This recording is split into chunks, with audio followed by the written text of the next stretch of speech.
Any uneasy feeling, any situation of denial in your life, is to confront the situation head on and resolve it one way or another.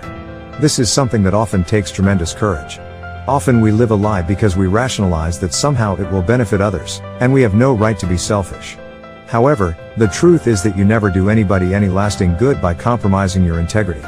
Couples that stay together when the love has gone out of the marriage for the sake of the children find that they hurt their children more than they could possibly imagine. There is nothing that so undermines and destroys the character and personality of a child as to grow up in a loveless home. It's always far better that the child be with one parent who loves them completely rather than two parents who don't love each other at all. The real reason people stay in a bad situation is usually fear of some kind. The terrible thing about giving in to your fears is that eventually giving in to your fears becomes a habit, and you no longer have the strength of character to act in your own best interests. A man or woman who resigns themselves to a situation that does not bring them peace and contentment is doomed to a life of unhappiness and underachievement. You see people like that around you all the time. The natural tendency of human nature is to do and say what is fun or easy rather than what is right and necessary. This tendency toward expediency has had the experience of working at a job they didn't like, and the person to the right of them and the person to the left of them loved the job and thought it was wonderful. But you didn't enjoy it at all, and when you left the job, you left it with a great sigh of relief. The reason for that is always because the job and the demands of the job were inconsistent with your unique refuse to live up to their highest ideals of integrity.